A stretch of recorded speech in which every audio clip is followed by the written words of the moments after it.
순종한 삶을 사시기를 주님의 이름으로 축복합니다. 오늘 말씀의 제목을 아브라함에게 허락한 축복 가운데 메시아의 축복에 대해서 오늘 지금 3주간에 걸쳐서 나누고 있습니다. 오늘 아브라함에게 그 메시아가 임했다는 사실을 믿고 오늘 우리에게 하나님의 축복이 온전히 물질로 축복받는 것도 중요하지만 그리스도의 축복이 임하는 것이 중요한 줄 믿습니다. 오늘 주님이 우리 안에 계시고 그 주님께서 우리를 인도하시고 우리의 주인이 되어서 이끌어가는 축복만큼 큰 축복이 어디 있을까 생각을 해보면서 오늘 아브라함의 신앙을 전수받을 수 있도록 그 하나님께서 시간 인도하셨던 인도의 발자취를 찾아서 오늘도 우리가 그 그리스도의 발자취를 찾아가는 성도들이 되시기를 주님의 이름으로 축복합니다. 그렇습니다. 이 아브라함에게 있어서 참 예수님을 만나는 축복을 받았는데 그 아브라함에게 어떠한 이유 때문에 어떠한 사건 때문에 은혜를 입었는가 생각을 해봅니다. 아브라함의 하나님과의 만남은 특별히 참 무슨 이유에 있었을까? 하나님께서 아브라함을 불러서 사용하기 위함이었다고 말씀했습니다. 그리고 두 번째로 생각할 수 있는 것은 아브라함이 신앙을 전수받을 수 있도록 그를 옮기시기 위함이었다고 말씀하고 있습니다. 갈대아 우르에서 그를 건져내시고 그에게 명령을 합니다. 너는 본토 친척 아비 집을 떠나라 말씀할 때에 그 아브라함은 순종의 삶을 살고 그 아버지 데려와 함께 길을 떠났습니다. 그리고 그 하란이라고 하는 곳에 가서 잠깐 머물다가 그 아버지 데라가 운명을 달리하게 되죠. 그 길로 아브라함은 다시 새 길을 찾아서 하나님이 명령한 가나안 땅을 향해서 가게 됩니다. 그런데 하나님께서 그 하란에 잠깐 머무르는 동안에 어떠한 일을 하셨는가 우리가 알아야 됩니다. 하나님은 그냥 그 하란에 머물고 하란에 잠깐 거처하게 하신 것이 아니라 이 하란 지역은 바로 노아의 시대에 큰 홍수를 만나서 그 많은 사람들이 죽었습니다. 그리고 노아가 다시 그 아들 셋과 함께 참 번성하게 되죠. 근데 그때에 그 잠깐 호사다 말하고 노아의 후손들이 또 범죄하기 시작을 합니다. 그것이 무엇이냐? 바벨탑을 쌓아서 하늘에 닿게 하고 하나님과 같이 되고자 하는 그러한 탐심을 품고 바벨탑을 쌓기 시작을 합니다. 그때에 그 바벨탑 쌓는 일에 참여하지 않았던 그러한 믿음의 자손들이 이 하란 지역 일부에 있었다는 것이죠. 그래서 그들에게로부터 그 아브라함과 그 조카 롯과 그리고 아버지 데라가 신앙에 대한 전수를 받았다는 것입니다. 그곳에서 그 하나님을 믿는 그러한 그 왕국이 그곳에 있어가지고 그곳에서 잠깐 둘러서 그 하나님에 대한 신앙을 전수받게 되었다고 말씀을 기록을 하고 있습니다. 그렇습니다. 오늘 우리에게 신앙은 그저 주어지는 것이 아니라 말씀대로 배워야 되는 것이고 그리고 순종하고 그것을 행하는 데 있는 줄 믿습니다. 오늘 우리에게 말씀을 제대로 배워서 행하는 성도들이 복이 있는 줄 믿습니다. 그래서 사도행전 7장 22절 4절에 보면 스데반이 가로되 여러분 부형들이여 들으소서 우리 조상 아브라함이 하란에 기전 메소포타미아에 있을 때에 영광의 하나님이 보여 가라사대 내 고향과 내 친척을 떠나 내가 네게 보일 땅으로 가라 하시니 아브라함이 갈대아 우 사람의 땅을 떠나 하란에 거하다가 그 아비가 죽음에 하나님이 그를 거기서 너희 시방 거하는 땅으로 옮기셨느니라. 그 시방 거하는 땅이 가나안 땅 예루살렘을 가리켜 얘기하고 있죠. 오늘 우리가 이 보여주셨다는 것은 바로 나타나셔서 같이 했다는 것을 의미하고 있는 것이죠. 아브라함에게 하나님이 나타나셨습니다. 그리고 그에게 말씀하셔서 떠나라 멈춰라 가라 충성하라 하셨다는 것을 이야기를 하고 있습니다. 오늘 저와 여러분에게 그러한 참 하나님께서 우리의 모든 것을 명령하고 축복해 주시는 축복이 임하시기를 주님의 이름으로 축복합니다. 그렇습니다. 그 하란 땅으로 가라 하니 그 아브라함은 순종하고 떠났다는 것을 말씀하고 있습니다. 만약 하나님께서 아브라함에게 나타나지 않았다면 아브라함은 하란으로 가지도 않았을 것이고 그 갈대아 우리에서 그 아버지가 참 우상을 깎아 섬기는 일로 사업을 영업을 아니면 가업을 이어나갔을 것입니다. 그런데 하나님의 명령하셨기 때문에 아브라함은 순종에서 떠났고 그 갈대아우를 떠나서 하란으로 갈 수가 있었습니다. 또 이 하란이라는 곳은 공학자들의 연구에 의하면 하란에서 가까운 지역에 알레포라고 하는 도시가 있었다고 이렇게 이야기를 하고 있습니다. 그 도시를 중심으로 해서 하나님을 믿는 에볼라라고 하는 왕국이 있었다고 말씀하고 있습니다. 이 나라는 바로 아브라함의 조상인 에벨이 세운 나라였고 이 에볼라 왕국에 속한 하란 지역에는 아브라함의 조상들이 살고 있었습니다. 그 아브라함의 조상은 어떤 사람들입니까? 노아의 후손들이고 다시 말하면 아담의 후손들이었습니다. 아담이 1000세 가까이 살았고 그리고 노아도 그렇게 살았습니다. 이 1000년 아담이 사는 동안에 그 후손들과 함께 했던 그 많은 그런 연대가 있는 것입니다. 그때에 그 아담의 그 유래를 배웠던 그러한 자손들이 그 땅에 있었습니다. 노아와 함께 했던 자손들이 아직도 살아 있었다는 것을 이야기하고 있죠. 그래서 그 에볼라 왕국에 속한 하란 지역에 아브라함의 조상들이 살고 있었고 그들은 창세기 12장 1절에 보게 되면 아브라함이 하란에 살고 있을 때 하나님께서 친척을 떠나라고 말씀하신 것을 보게 되는데 그때에 그 친척들은 어떠한 친척들이냐? 바로 노아의 후손들이었다고 말씀을 하고 있는 것이죠.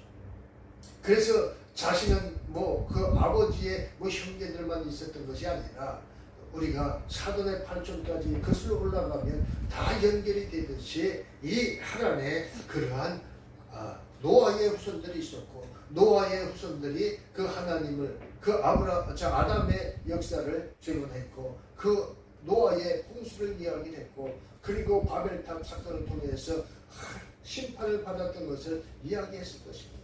그렇습니다. 그때에 이 아브라함은 그곳에서 잠깐 있는 동안에 하나님에 대한 그러한 기록을 배웠다고 우리는 상상할 수가 있는 것입니다. 그래서 그때에 다 배운 후에도 주저앉을까봐 하나님은 다시 그 친척 아비집을 떠나라고 말씀을 하는 것을 보게 되는 것이죠. 그래서 친척을 떠나라고 말씀하시는 것은 바로 이 하란 지역에 아브라함의 친척들이 살고 있었다는 증거요. 또 이들은 시날 땅에서 아벨탑 운동이 일어날 때에 거기에 동조하지 않고 유브라데강을 건너 신랑의 자유를 지켰던 그러한 믿음의 조상들이었다는 것을 우리가 알 수가 있습니다. 얘들을 비롯한 믿음의 조상들이었던 것은 바로 하나님께서는 아브라함을 갈대아우르에서 하란으로 옮기심으로써 믿음의 친척들을 만나게 하셨고 아브라함이 그들을 만나서 노아를 통해서 전달된 하나님의 신앙을 배우고 이어받게 만드신 것입니다. 오늘 말씀에 보게 되면 너희 자식들에게 가르쳐라 말씀하고 있는 것은 바로 이처럼 그 신앙은 바로 가르쳐서 그 모든 순종하는 모습을 통해서 전수가 되어진다는 사실을 믿으시길 주님으로 축복합니다. 그래서 잘 배우고 가르쳐서 순종하는 자들이 복이 있는 줄 믿습니다. 아멘. 창세기 24장 4절에 보면 내 고향 내 족속에게로 가서 내 아들 이삭을 위하여 아내를 택하라. 이에 종이 그 주인 약대 중 10배를 취하고 떠났는데 곧 그 주인이 모든 좋은 것을 가지고 떠나 메소포타미아로 가서 나홀의 성에 이르러. 그렇습니다. 이 아브라함이 그 아들 이삭의 아내를 며느리를 삼기 위해서 내 고향 족속에 이르러가서 그 아들의 신부를 구해오라고 말하는 것을 보게 되는 것입니다. 이것은 무엇을 의미하느냐? 믿음의 신앙을 가진 아내를 맞게 하고자 하는 아버지의 뜻이었다는 것을 오늘 우리가 알아야 되는 것입니다. 그렇게 할 때에 오늘 우리에게 자손들이 복을 받고 그 안에서 승리하게 되어진 줄 믿습니다. 20절에 보면 25장 20절에 보면 이삭은 40세에 리브가를 취하여 아내를 삼았으니 리브가는 바단 아람의 아람 족속 중 부두엘의 딸이요 아람 족속 중 라반의 누이였더라. 그렇습니다. 오늘 이 말씀을 통해서 우리가 알 수 있는 것은 참 결혼이 중요하고 그 참 여자가 잘 들어와야 그 가문에 복이 임할 줄 믿습니다. 왜 이렇게 아브라함은 그렇게 먼 곳에까지 가서 그 자기 친척의 딸들을 데려오게 했느냐? 바로 신앙 교육을 받을 수 있었기 때문이었다는 것을 우리가 알 수가 있는 것입니다. 창세기 10장 10절에 보면 그의 나라는 시날 땅의 바벨과 에렉과 아갓과 갈레에서 시작되었으며 그렇습니다. 오늘 그것은 무엇을 의미합니까? 그것은 바로 아브라함의 믿음의 뿌리가 그곳에 있었고 그곳에는 아직도 하나님을 믿는 신앙의 조상들이 있었다는 것을 말씀하고 있는 것입니다. 특별히 오늘 우리가 이 말씀을 통해서 알 수가 있는 것은 아브라함이 75세 때에 가나안에서 하나님을 만났습니다. 아브라함 75세에 하란을 떠나서 가나안 땅에 들어왔습니다. 창세기 12장 4절에 보면 아브라함이 여호와의 말씀을 쫓아갔고 롯도 그와 함께 갔으며 아브라함이 하란을 떠날 때에 그 나이 75세였더라. 그렇습니다. 오늘 하란을 떠날 때에 그 나이 75세였습니다. 그때에 그 아브라함은 하나님을 만났고 하나님은 그를 통해서 날마다 그에게 필요한 모든 것을 이끌어냈는데 어떻게 이뤘느냐? 직접 나오진 않았지만 그 10년 가운데 지혜를 주어서 따라가게 했다는 사실을 믿으시기를 주님의 이름으로 축복합니다. 아브라함이 가나안 땅에 들어왔으나 하나님께서는 곧바로 아브라함에게 나타나지 않았습니다. 아브라함은 낯선 땅에서 마음이 불안하고 두려웠을 것입니다. 누구나 그렇습니다. 미지의 땅 모르는 땅에 가서 정착을 하려고 하면 도대체 무엇을 해야 될지 어떻게 해야 될지를 모를 때도 있습니다. 주변의 사람들의 성향이나 그 사람들의 성품이나 그 사람들이 하는 그런 직업이 무엇인지 그런 모든 것들이 알 수가 없습니다. 그런데 오늘 아브라함은 그때의 하나님의 말씀대로 순종하여 떠나왔고 근데도 하나님은 나타나지 않아서 얼마나 답답했을까 생각을 해봅니다. 그런데 이 아브라함은 그것으로 좌절하지 않고 포기하지 않았습니다. 그런데 아브라함이 세겜 땅 모래상수나무에 이르렀을 때 드디어 하나님께서 아브라함에게 나타나셨습니다. 그리고 이 땅을 내 자손들에게 주리라고 약속을 하셨던 것이죠. 그렇습니다. 이 아브라함은 그 약속을 믿었던 것이죠. 창세기 12장 7절에 보면 여호와께서 아브라함에게 나타나 가로되 이 땅을 내 자손에게 주리라 하신지라 그가 자기 나타나신 여호와를 위하여 그곳에 단을 쌓고 뭐를 했느냐? 하나님께 예배드렸다는 것을 말씀하고 있는 것을 보게 된 것입니다. 이 약속은 바로 세겜 땅뿐만 아니라 가나안 땅 전체를 주시겠다는 약속이었던 것입니다. 이에 아브라함은 너무도 감격하여서 자기에게 나타나신 여호와를 위해서 그곳에 단을 쌓고 하나님께 예배했다는 것을 말씀하고 있는 것입니다. 이때 세겜 땅은 가나안을 대표하는 그러한 땅이 되었습니다. 훗날 요셉의 뼈도 바로 이 세겜 땅에 묻히게 됐다는 것을 여호수아서 24장 32절에 말씀을 하고 있습니다. 그렇습니다. 우리가 대한민국의 수도 서울입니다. 그런데 대한민국의 수도 서울만 대한민국입니까? 아니죠. 저 제주도도 대한민국이요. 저 전라도 해남 땅끝 마을도 대한민국 땅인 것입니다. 그런데 그 끝에서부터 출발해서 오늘 그 세겜 땅 수도와 같은 곳에 이르렀다고 말씀을 하고 있는 것입니다. 이 세겜 땅은 지금의 예루살렘이요. 그곳에 하나님의 거룩한 전을 세워서 하나님께 예배했던 장소이기도 하는 것입니다. 오늘 우리에게 필요한 것은 중심에 서야 되는 것입니다. 하나님 중심으로 그 중심에 있을 때에 하나님이 지켜주십니다.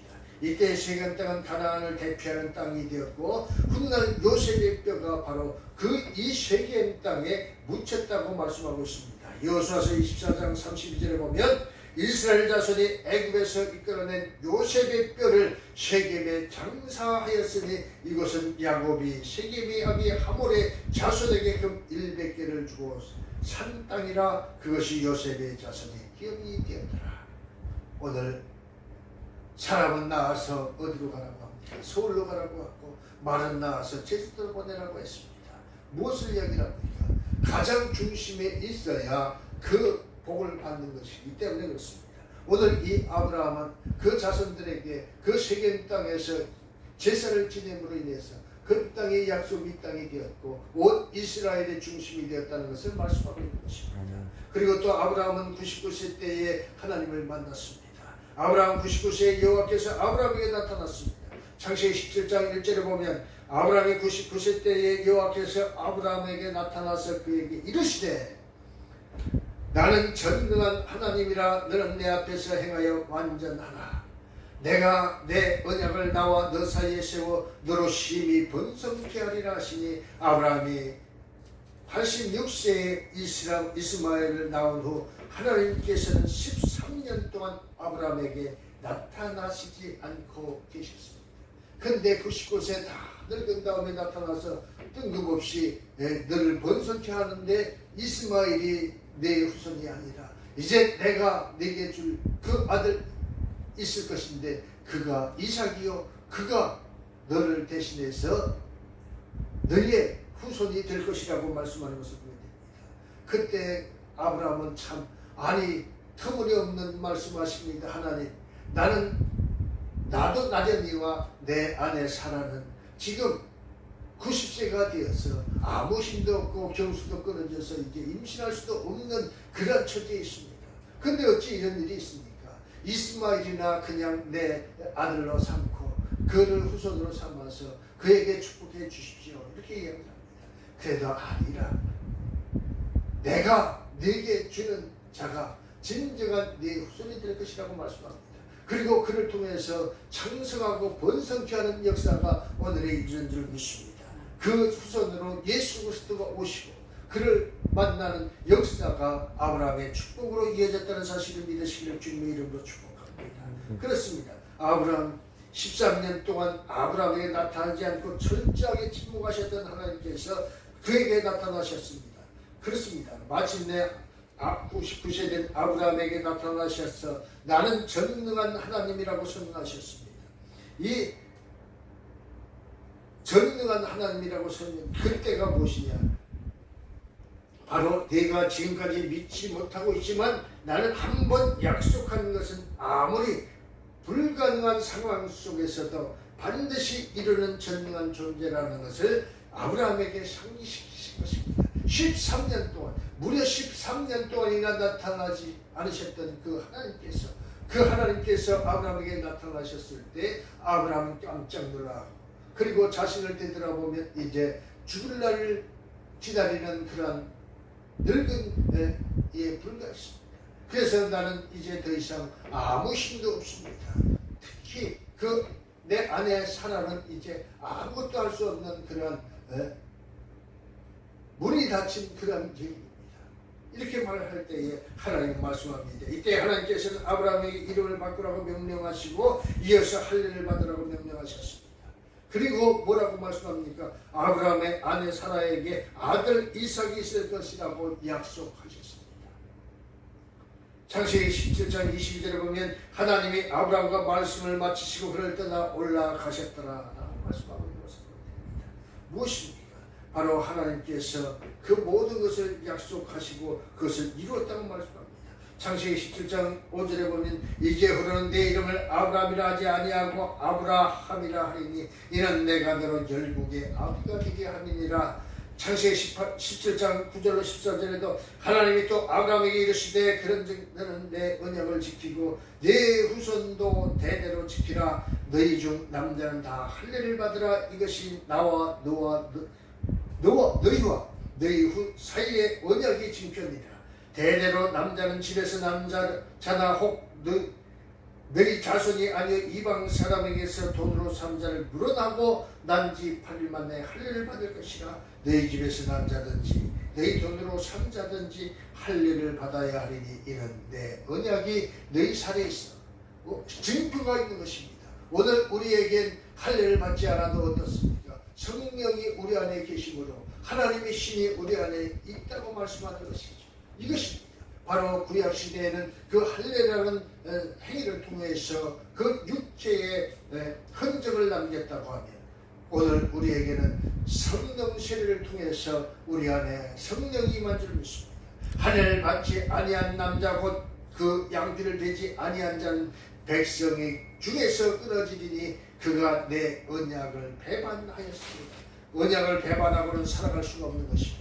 오늘 말씀합니다. 창세기 17장 15절로 21절에 하나님이 또 아브라함에게 이르시되 네 아내 사레는 이름을 사레라 하지 말고 그 이름을 사라라 하라. 내가 그에게 복을 주어 그로 네게 아들을 낳아주게 하며 내가 그에게 복을 주어 그로 열국의 어미가 되게 하리니 민족의 열왕이 그에게 나리라. 아브라함이 엎드려 웃으며 심중에 이르되 100세 된 사람이 어찌 자식을 낳을까? 사라는 90세니 어찌 생산하리요 하고 아브라함이 이에 하나님께 고하되 이스마엘이나 하나님 앞에 살기를 원하나이다. 아마 이 아브라함에게는 그것이 가장 상책이라고 상식적으로 생각을 했을 것입니다. 그러나 하나님의 방법은 인간의 상식을 초월하고 하나님의 능력은 우리의 모든 지식을 초월하는 줄 믿습니다. 그때 하나님 말씀합니다. 하나님이 가라사대 아니라 내 아내 사라가 정녕 네게 아들을 낳으리니 너는 그 이름을 이삭이라 하라. 내가 그와 내 언약을 세우리니 그의 후손에게 영원한 언약이 되리라. 이스마엘에게 이르러는 내가 네 말을 들었나니 내가 그에게 복을 주어 생육이 중다하여 그로 크게 번성케 할지라. 그가 12방백을 낳으리니 내가 그도 큰 나라가 되게 하려니와 내 언약은 내가 명년 이 기한에 사라가 네게 낳을 이삭과 세우리라. 오늘 우리는 이 말씀을 통해서 진정한 하나님의 약속이 임하는 줄 믿습니다. 우리가 잊고 지내다가 어느 날 하나님이 야 그때 일을 기억하느냐 물을 때 까마득해서 기억이 나지 않는데요 한다 할지라도 하나님은 그 언약을 반드시 이루시는 하나님인 줄 믿습니다. 오늘 우리는 이 말씀을 통해서 하나님의 말씀은 반드시 이루어진다는 사실을 믿으시기를 주님의 이름으로 축복합니다. 특별히 또 아브라함은 어디서 하나님을 만났습니까? 창세기 18장 1절에 몇 번인 마물의 상수리 숲을 근처에서 만났다고 말씀을 하고 있습니다. 그곳은 어떤 곳이냐? 그 말씀을 통해서 보게 되면 여호와께서 마물의 상수리 숲을 근처에서 아브라함에게 나타나시니라. 오정 즈음에 그가 장막문에 앉았다가 라고 말씀하고 있습니다. 이때 아브라함은 사람으로 현현하신 하나님을 직접 만나서 음식을 대접하였습니다. 저 중동 지역에 가면 이 정오 한낮에는 너무나도 뜨겁기 때문에 사람들이 다 그늘에서 쉬고 낮잠을 자는 그런 시기였습니다. 그때에 하나님은 아브라함을 찾아오셨던 것입니다. 상식적으로 생각할 때에 그 뜨거운 한낮에 하나님은 왜 찾아오셨을까? 아니 해가 뉘엿뉘엿질 때나 아침 일찍 오실 일이지 그 뜨거운 한여름에 찾아오셨습니다. 오늘 우리는 이렇게 깨어있는 자가 하나님을 만나게 되어진 줄 믿습니다. 아브라함이 만약 이때에 옷을 절리고 잠을 자고 있었다면 하나님을 만날 수 없었을 것입니다. 그 그늘에서 곰곰이 생각하면서 명상에 잠겨 있을 수도 있고 하나님의 말씀을 묵상했을 수도 있을 것입니다. 근데 그때에 하나님을 만났다고 말씀하고 있는 것입니다. 사람이 그렇습니다. 오늘 보게 되면 그가 장막문에 앉았다가 라고 말씀하고 있습니다. 아브라함은 사람으로 현현하신 하나님을 직접 만났는데 창세기 18장 2절 8절에 보면 눈을 들어본 적 사람 셋이 맞은편에 섰는지라 그가 그들을 보자 곧 장막문에서 달려나가 영접하며 몸을 땅에 굽혀 그 뜨거운 여름날에 그 아브라함은 그 하나님을 만났던 것입니다. 하나님과 천사들이 수정 들어서 같이 오는 모습을 보고 땅에 몸을 굽혀서 그 하나님을 영접했다고 말씀합니다. 가로되 내 주여 내가 주께 은혜를 입었사오면 원컨대 종을 떠나 지나가지 마옵시고 물을 조금 가져오게 하사 당신들의 발을 씻기시고 나무 아래 씻어서 내가 떡을 조금 가져오리니 당신들의 마음을 쾌하게 하신 후에 지나가소서. 당신들이 종에게 오셨음이니이다. 그들이 가로되 네 말대로 그리하라. 아무리하면 이 아브라함이 그 하나님을 만났는데 떡을 조금 가져다가 째째하게 드릴 생각으로 이렇게 말씀하셨습니다. 아니라는 것이죠. 이 아브라함은 또 이 말씀을 통해서 알 수 있는 것은 바로 겸손한 그런 사람이었다는 것을 우리가 알 수가 있습니다. 어떤 외국인이 이런 이야기를 합니다.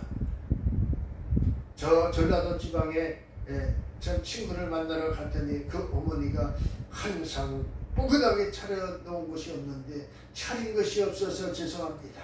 이렇게 이야기를 하더라는 것입니다. 그때 깜짝 놀랐다는 것이죠. 아니 이것이 적으면 도대체 얼마를 차려야 꼭적지근하게 차린 것일까? 그런 생각을 했다고 이야기합니다. 오늘 이 아브라함이 말하는 것은 바로 극상의 대접을 하면서도 차린 것이 없다고 하는 그러한 참 겸손의 말씀을 통해서 얼마나 겸손한가를 보여주는 내용일 것입니다. 오늘 우리는 하나님 앞에 자랑하는 자가 아니라 낮아지고 겸손한 자들이 되시기를 주님의 이름으로 축복합니다. 아브라함이 또 짐승대에 달려가서 기름지고 좋은 송아지를 취하여 하인에게 주니 그가 급히 요리한지라. 아니 송아지를 잡아서 대접할 정도로 크게 차려주면서 조금 그저 떡을 만들어서 가져오겠습니다 했던 그 이야기를 상상해 보면 오늘 이 아브라함이 얼마나 겸손한 사람이었는가를 알 수가 있습니다. 아브라함이 버터와 우유와 하인이 요리한 송아지를 가져다가 그들의 앞에 진설하고 나무 아래 모셔 섬에 그들이 먹었다. 오늘 우리에게 손님 대접하는 방법이 어때야 되는가? 정성껏 모든 것을 행해야 된다고 말씀하고 있는 것을 보입니다. 오늘 우리는 참 그냥 있는 것 가지고 그냥 건성건성할 것이 아니라 있는 것 중에서도 가장 산 것을 상품을 대접하고 그리고 더 좋은 것을 구해다 드릴 수 있는 그런 성도들이 되시길 주님의 이름으로 축복합니다. 이처럼 하나님께서 뜨거운 정오에 그 아브라함을 찾아오셨습니다. 창세기 18장 1절에 보면 여호와께서 마물의 상수리 숲을 근처에서 아브라함에게 나타나시니라. 오정쯤에 그가 장막문에 앉았다가 오늘 그 무더운 날씨 속에서도 이 아브라함은 정성을 다해서 그 하나님을 섬겼다고 말씀하는 것을 보게 됩니다. 그 뜨거운 열사이다. 그 한시경도 그 뜨거운 곳에서는 앉아있을 수 없는 그런 처지, 그런 동분서주하며 송아지를 잡고 떡을 치고 아름다운 진수성찬을 만들어서 하나님께 드렸다는 사실을 생각하면서 오늘 우리는 마음을 다하고 성품을 다하고 하나님께 충성한 자들이 되시기를 주님의 이름으로 축복합니다. 그리 한나그네의 모습으로 두 천사를 데리고 찾아오신 것은 바로 아브라함과 인격적인 사귐을 가지시기 위함이었다고 우리는 알 수가 있는 것입니다. 마치 예수님께서 피곤하고 지친 나그네의 모습으로 사마리아 여자에게 물을 좀 달라고 하신 경우와도 같다고 할 수가 있습니다. 요한복음 4장 6절로 7절에 보면 거기 또 야곱이 우물이 있더라. 예수께서 행로에 고나여 우물 곁에 그대로 앉으시니 때가 제6시쯤이었더라. 사마리아 여자 하나가 물을 길러 왔으니 예수께서 물을 좀 달라 하시니 하나님께서 아브라함과 교제하시기 위하여 자기를 낮추시고 인간의 모습으로 아브라함의 가정에 신방하신 것을 우리가 알 수가 있습니다.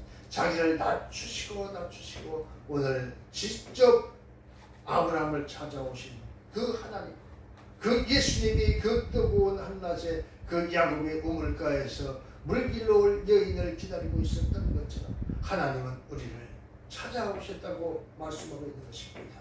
오늘 우리에게 이 말씀을 통해서 다시 한번 깨달을 수 있는 것은 우리가 마음이 청결하고 오늘 그 아브라함을 통해서 그 우물가에서 물을 달라 했던 예수님을 예비하셨다는 사실을 믿으시기를 주님의 이름으로 축복합니다. 그 여인은 그 예수를 만난 후에 그 자기가 뭐 때문에 그 우물가에 왔는지도 모를 잊어버리고 물동이를 내동이치고 나아가서 와 보라 외치고 예수 그리스도를 전파했다는 사실을 믿으시기를 주님의 이름으로 축복합니다. 오늘 그러한 자가 보이는 줄 믿습니다. 오늘 우리는 이 말씀을 통해서 진정으로 하나님은 우리를 찾아오시는 분인데 어떠한 자들에게 찾아오느냐?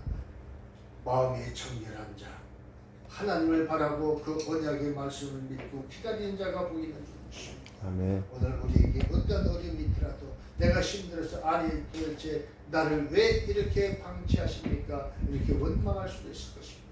그러나 그 원망 대신에 오늘 주님은 그 뜨거운 그 저 시간에 찾아오시고 그에게 복을 주었다는 사실을 생각하면서 오늘 우리가 힘들고 어려우면 은혜가 더 가까이 있다는 사실을 믿고 인내하고 감사하는 성도들이 다 되시기를 주님의 이름으로 축복합니다. 아멘. 기도합니다.